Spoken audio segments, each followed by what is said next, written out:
ఈ వీడియోలో మెయిన్‌గా నేను ఈ వీక్‌లో చూసిన సినిమాలు, మళ్ళీ నెక్స్ట్ వీక్‌లో రిలీజ్ అయితున్న సినిమా గురించి అయితే డిస్కస్ చేద్దాం అనుకుంటున్నాను. ఈ లాస్ట్ వీక్‌లో అయితే నేను మెయిన్‌గా చూసిన సినిమాలైతే 2 ఉన్నాయి. ఒకటి 'బృంద', ఇంకోటి మన రాజమౌళి గారి డాక్యుమెంటరీ ఫిలిం. రాజమౌళి గారి గురించి మన తెలుగోళ్ళకి అందరికీ తెలిసిందే. కొత్తగా తెలిసేది ఏం లేదని అయితే చూసే ముందు అనుకున్నా. అంతగా రాజమౌళి గురించి చెప్పడానికి ఏముందని అనుకున్నా. కానీ రాజమౌళి గారి గురించి తెలియని కొన్ని పర్సనల్ విషయాలు ఏవైతే ఉన్నాయో, అతని ఐడియాలజీ ఏంది? ఎట్లా ఉంటది? అసలు డైరెక్టర్‌గా తనకు ఆపర్చునిటీస్ ఎట్లా వచ్చాయి? అండ్ తను ఏ విధంగా గ్రోత్ అయ్యాడు? ఓహ్! అనేది మొత్తం ఓవరాల్‌గా అయితే అది కనపడుతుంది. కానీ ఇందులో గూడా తీసినోళ్ళైతే చాలా బాగా తీశారు. ఎక్కడ అంటే లైక్ ఒక పాయింట్ మధ్యలో టైంకొచ్చేసరికి కొద్దిగా ఎమోషనల్ ట్రిగ్గర్ గూడా చేశారసలు. నాకు తెలిసి భూమి హిస్టరీ మొత్తం మీద లైక్ ఈ ఫిల్మ్ ఇండస్ట్రీలో మొత్తం మీద ఫ్లాపులు లేని డైరెక్టర్ ఎవరు ఉన్నారంటే చాలా తక్కువ మందిలో రాజమౌళి కూడా ఒకడనమాట. మరి నాకు తెలిసి ఫ్లాపులు లేకుండా ఉన్న డైరెక్టర్లు ఉండొచ్చు వరల్డ్ మొత్తం మీద. కానీ మనకు తెలియకపోవచ్చేమో. అట్లని మనం ఎవరు లేరని చెప్పకూడదు. వన్ ఆఫ్ ది క్యాండిడేట్ అయితే రాజమౌళి. మనం చాలామంది ఏందంటే లైఫ్‌లో ఎదగాలంటే అప్స్ అండ్ డౌన్స్ చూడాలి. కానీ నా కళ్ళ ముందు కనపడ్డ ఒక వ్యక్తి ఓన్లీ సక్సెస్ మాత్రమే చూసి, స్ట్రగుల్స్ వేరు, సక్సెస్, ఫెయిల్యూర్ వేరు. ఒక్కోసారి మనం ఎంత స్ట్రగుల్ అయినా గానీ ఫెయిల్యూర్ అనేది వస్తుంటది. కానీ కేవలం తను చేసిన పనిలో సక్సెస్ మాత్రమే చూసిన ఒక వ్యక్తిని అయితే ఫస్ట్ వ్యక్తి రాజమౌళి మాత్రమే. అసలు అతని జర్నీ ఎలా ఉంటది? ఎందుకు ఫెయిల్ కాలేదసలు? మేబీ భయపడ్డం వల్ల, లేకుంటే అసలు ఏది కారణం అనేది దీనికి బాగా రీజన్ చెప్పారు. ఏందంటే అతను చెప్పిన పాయింట్ ఏంటంటే వాళ్ళ నాన్న వాళ్ళు సినిమా వాళ్ళ ఫ్యామిలీలో ఉన్నోళ్ళు సినిమాలు తీసేటప్పుడు కొన్ని సినిమాలు తీశారు కానీ అసలు అవి డిజాస్టరే అనమాట. ఆ ఫెయిల్ బాధని కళ్ళ ముందు చూసారనమాట. అప్పుడు మైండ్‌లో గట్టి ఫిక్స్ అయ్యారు. మనం ఏ సినిమా అయినా గానీ హిట్టు కొట్టాలే ఖచ్చితంగా అనేది మైండ్‌లో అప్పటినుంచే ఉండిపోయింది. అక్కడి నుంచి ఇక రాజమౌళి గారైతే ముందు ఫస్ట్ నుంచి అంత పెద్ద సినిమా గాని ఆయన ఫస్ట్ ఒకటి చెప్తారు. నేనైతే చాలా భయపడతా. డబ్బు పరంగా గాని సినిమా మంచిగొస్తాలే, నాకు నిద్ర పట్టదు, ప్రశాంతత ఉండదు. అసలు చాలా ఇబ్బంది పడుతూ ఉంటా. అంత పెద్ద హిట్ కొట్టిన ఆ మాట అనేసరికి నాకే షాక్ అనిపించిందసలు. ఏంది అసలు ఇంత భయపడతారంట అసలు మామూలు చాలామంది మనం ధైర్యంగా ఉండాలి. ఆహ్, అసలు భయపడొద్దు. ఆహ్, అని అందరూ చాలామంది చెప్తుంటారు. కానీ రాజమౌళి గారి విషయంలో అది పూర్తిగా ఆపోజిట్ అయిందసలు. ఎప్పుడు భయపడుకుంటూ అనుక్షణం అసలు ఏం జరుగుతుందో తెలీదన్నట్టు ఉన్న వ్యక్తి అసలు భయపడ్డోడే సక్సెస్ కొట్టాడిక్కడ. ఎవడైతే ధైర్యంగా ఉండి ఆహ్, ముందలకి అడుగేసినోడు మరి సక్సెస్ కొడతాడో లేదో అంత నాలెడ్జ్ అయితే లేదు గాని నాకు. కాకపోతే భయపడ్డం వల్ల ఒకటేందంటే మనం జాగ్రత్తగుంటాం. ఇప్పుడున్న ప్రపంచానికి మోటివేషన్ అనేది చాలా ఎక్కువుందసలు. చాలా అంటే చాలా ఎక్కువ. ఎట్లా అంటే ఓకే చేసేయి అనే ఆల్మోస్ట్ అందరూ అంటారు. ఒకప్పుడు చాలామంది అందరిని భయపెట్టేది. మనం చేసే ఫీల్డ్ బట్టి కూడా ఉంటది. ఒక రిస్కు మనం ఉన్న ఫీల్డ్‌లో మనం ఆహ్, ధైర్యం అనేది ప్రపంచానికి కనపడాలి. లోపల మనం భయం ఉండాలి. కానీ ధైర్యం అనేది ప్రపంచానికి కనపడితేనే సక్సెస్ అనేది మేబీ వస్తాయేమో అసలు. అది కొద్దిగా డిఫరెంట్ అనిపించింది ఈ పాయింట్ నాకు. అండ్ అసలు ఒకవేళ ఇన్ కేస్ మధ్యలో నాకోటి అనిపించింది అసలు. ఇంత సక్సెస్ చూసిన ఒక డైరెక్టరు ఒకవేళ మధ్యలో ఫ్లాప్ పడి ఉంటే అసలు ఎట్లుండేది? స్టెప్ ఎక్కేటోడా పైకి ఇంత తక్కువ టైంలో. నన్నడిగితే అప్ అండ్ డౌన్స్ వస్తుంటాయి. కానీ అప్పు రాకుంటే మాత్రం ఎవ్వడు కూడా పైకి ఎళ్ళలేడు. మళ్ళీ అక్కడే ఉండిపోతారు. నాకనిపిత్తది సక్సెస్ చూసుకుంటూ పోతున్నోడు పైకి పైకి పోతూనే ఉంటాడు. ఎవడైతే డౌన్ అయితారో డౌన్ ఫాల్ అయిపోయి మళ్ళా లేవలేడు. ఒక్కోసారి కొన్నిసార్లు అలా జరుగుతది. ఇందులో మెయిను మన చుట్టుపక్కల అట్మాస్ఫియర్ అనేది అసలు చాలా ఇంపార్టెంట్ అసలు.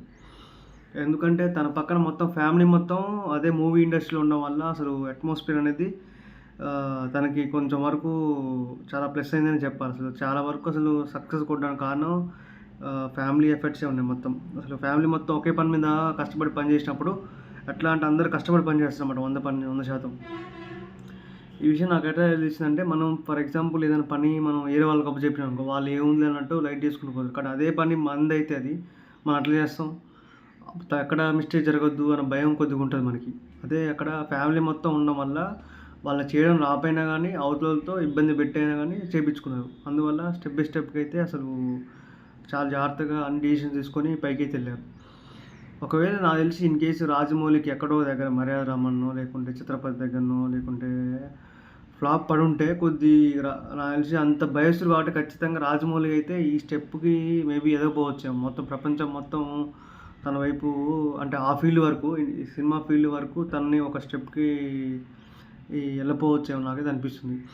సక్సెస్సు ఒక్కోసారి అదృష్టం గూడా ఖచ్చితంగా ఇంపాక్ట్ అయితది. అది అదృష్టం అనేది ఒక కొంత వరకు అవకాశం ఉంటది.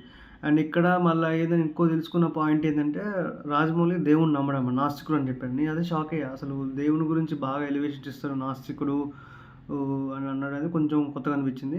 అయితే రాజమౌళి పాయింట్ ఆఫ్ వ్యూలో దేవుడు అనేది మనుషులు ఏ విధంగా చేశారంటే కమర్షియల్ లాగా చేశారు అని అనిపిస్తుంది ఇక్కడ. అందువల్ల మేబీ దేవునికి దూరంగా ఉండడం అని దేవుడికి దూరంగా ఉండేమో అనిపిస్తుంది మేబీ. అండ్ ఒక పాయింట్ ఆఫ్ టైమ్‌లో వాళ్ళకేదో భార్యకి కొంచెం ఎఫెక్ట్ అయినప్పుడు దేవునికి దండం పెడదామన్న భయమైతే కలిగిందంట. మరి కానీ అప్పటికి దండం పెట్టలేదు. డాటర్ మీద డిపెండ్ అయ్యాడని చెప్పాడు. అండ్ ఈ ఏదైతే తీశారో డాక్యుమెంటరీలో నాకు నచ్చిన పాయింట్ ఏందంటే, కరెక్ట్‌గా అసలు ఒక జర్నీలో అనేది స్ట్రగుల్స్ ఉంటాయి. కానీ డౌన్‌ఫాల్ అనేది లేకుంటే అసలు ఏది కూడా అంత ఇంపాక్ట్ అయ్యేది. అంతా సక్సెస్ చూసుకొని పోతే అంతేం అనిపియదు. ఎక్కడైతే డౌన్‌ఫాల్ ఉంటదో, కష్టాలుంటాయో అక్కడనే ఎమోషనల్‌గా లైక్ సిరీస్ అనేది ట్రిగ్గర్ అయితది. మొత్తం సక్సెస్ చూసుకుంటే నన్నడిగితే హ్యూమన్ ఎమోషనల్‌గా బాగా కనెక్ట్ కావాలంటే దేనికన్నా గానీ స్ట్రగ్లింగ్ అనేది చాలా ఇంపార్టెంట్ అసలు. అది స్ట్రగుల్స్ అవతలోళ్ళకి కనపడుతుంటే వాళ్ళు చూసి ఫీల్ అయితారు. అదే నేను ఇది ఇప్పుడు వెబ్ సిరీస్‌లో 'బృందా' మూవీలో చూశానన్నమాట నేను. 'బృందా' మూవీలో అసలు తీసిన విధానం మొత్తం స్ట్రగ్లింగ్ ఫేజే ఉంటది మొత్తం అంతా. అసలు క్యారెక్టర్స్ అన్నిటికి మొత్తం అసలు చాలా స్టార్టింగ్ అసలు వాళ్ళు ఒక వేరే వరల్డ్‌లోకి అసలు చాలా తీసుకెళ్ళిపోయాడు. దేవుడి మీద అసలు ఈ టాపిక్ చాలా కొత్తగా అనిపించింది నాకైతే అసలు. ఓకే. 'బృందా' గురించి తర్వాత మాట్లాడదాం. రాజమౌళి గారికి 'బాహుబలి 1'కి ఫస్ట్ డే రోజు మన తెలుగులో అసలు నెగెటివ్ టాక్ వచ్చింది మొత్తం అసలు. బాలేదు ఏంది ఈ సినిమా ఇట్లా తీసిర్రు అసలు. రాజమౌళి గారి నుంచి అసలు ఈ సినిమా ఎక్స్‌పెక్ట్ చేయలేదే అసలు అని అందరూ వచ్చేసరికి షాక్ అయ్యారు అసలు. అసలేంది అసలు ఇంత బడ్జెట్ పెట్టి తీసిన సినిమా అసలు ఇట్లా నెగెటివ్ టాక్ వచ్చిందనేది షాక్ అయ్యారు. హిందీలో ఒక ఎత్తు అయితే హిట్ అయింది. కానీ తెలుగులో వచ్చేసరికి షాక్ అయ్యేసరికి అప్పుడు మార్నింగ్ రోజు వాళ్ళసలు మొత్తం డిప్రెషన్‌లో పోయి అసలు ఏం జరుగుతుంది అబ్బా! దెబ్బ పడ్డదా? డౌన్‌ఫాల్ అయినమా? అని ఒక సెకండ్ అయితే రాజమౌళి గారైతే అనుకోవడం జరిగింది. కానీ ఇంకా పోతున్న కొద్దీ ఫ్యామిలీ ఐడియాస్ వచ్చి చూసినప్పుడు సినిమా టాక్ అయితే మారిపోయింది. సక్సెస్ అనేది చాలా ఇంపార్టెంట్ అయితది అసలది. ఒకవేళ అక్కడ రాజమౌళి గారికి దెబ్బ పడ్డట్టయితే మాత్రం ఈరోజు అసలు మనం పాన్ ఇండియా ఇదంతా మేబీ చూడకపోవచ్చేమో నాకు తెలిసి. ఆస్కార్స్ దాకా మేబీ పోలేకపోయాము. అదే అనిపిస్తుంది. మనం ఒక అడ్వాన్స్ అయితున్న కొద్దీ మనం సక్సెస్ కొడితేనే మనకది మనం ముందర పోలేస్తాం. లేకుంటే అది ఎనర్జీ డౌన్ అయిద్ది. చాలా ఇంపాక్ట్ అయిపోద్ది. మనం చూసినాం కదా! పవన్ కళ్యాణ్ కూడా ఈవెన్ 10 ఇయర్స్ కూడా ఫైట్ చేస్తేనే అసలు సక్సెస్ అనేది చూసారసలు. అది ఒకవేళ ఈసారి కూడా ఓడిపోతే అసలు దాని ఇంపాక్టు ఏ విధంగా ఉండేది. ఒక మనిషి అసలు పవన్ కళ్యాణ్ అంటే ఇక అంతా చూసేసాడు లైఫ్ ఇక ఏం లేదు దీనికే కేటాయిద్దాం అని ఫిక్స్ అయ్యాడు. కానీ ఏదో ఒక పాయింట్ దగ్గర సక్సెస్ చూడకపోతే మాత్రం ఎవరైనా డౌన్ కావాల్సిందే. అదే మెయినెస్ చిరంజీవి దగ్గర జరిగింది. చిరంజీవి ఏందంటే సినిమా ఇండస్ట్రీ మొత్తం అదృష్టం కలుక్కున్నో, కష్టపడడం వలనో సక్సెస్ చూసుకుంటూ వచ్చాడు. కానీ ఇక్కడికొచ్చేసరికి అసలు ఇది సక్సెస్ చూడలేకపోయిండనమాట. ఇది అనుకున్నంత సక్సెస్ చూడకపోయేసరికే గివ్ అప్ ఇచ్చేసిండు. అట్లా అన్నమాట. సక్సెస్ అనేది ఎంత ఇంపాక్ట్ చేస్తదనేది నాకు రాజమౌళి గారి వెబ్ సిరీస్ మీద అది లైక్ డాక్యుమెంటరీలో అయితే అర్థమైందసలు. ఇది నాకు ఇంకా లాస్ట్ మూమెంట్‌కి ఇంకా అసలు ఎండింగ్ అనేది చాలా బాగా ఇచ్చారు. Like okay.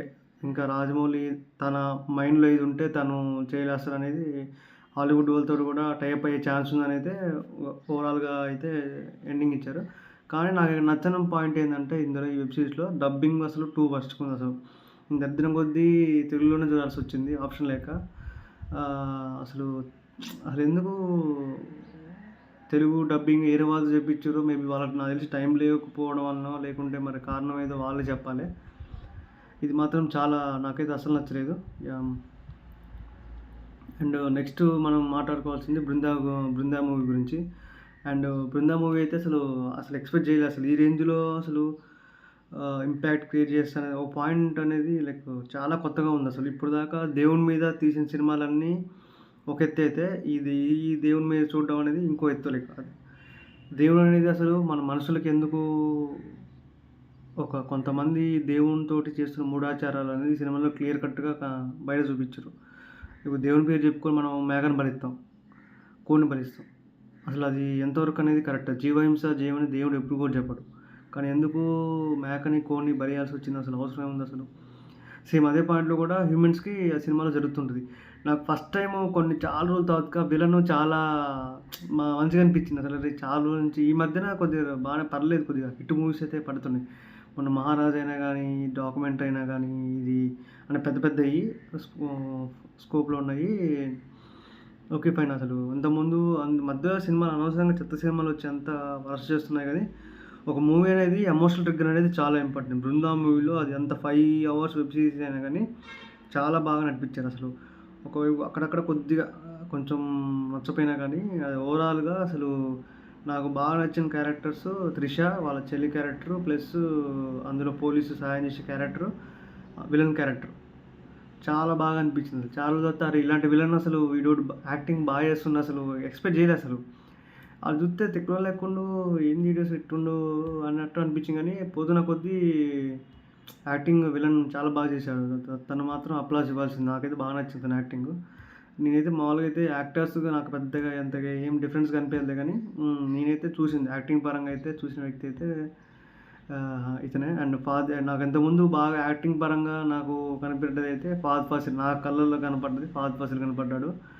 తర్వాత మళ్ళా మహేష్ బాబు సినిమాలో ఇది 'వన్ నేనొక్కడు' కాదు ఇంకోటి ఏదో రీసెంట్‌గా వచ్చిన మూవీ 'స్పైడర్' మూవీలో విలను, ప్లస్ మళ్ళా ఇప్పుడొచ్చిన 'బృందా' మూవీలో విలను నాకైతే చాలా బాగా నచ్చిందసలు. ఈ క్యారెక్టరైజేషన్స్ చాలా లైక్ అథెంటిసిక్‌గా చాలా ఆడ్‌గా అసలు ఒక భయానక ప్రపంచాన్ని సృష్టించి మనల్ని భలే ఒక వరల్డ్‌లోకి తీసుకెళ్తారు. అదే కదా మూవీ అనేది చేయాల్సింది అదే.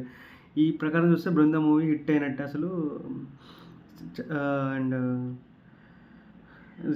త్రిషకు కూడా చాలా రోజులవుతుంది హిట్ పడక. మధ్యలో చాలా సినిమాలు తీసినట్టుంది. మళ్ళా ఒక పాత త్రిష కాకుండా డిఫరెంట్ త్రిష అయితే కనపడ్డది.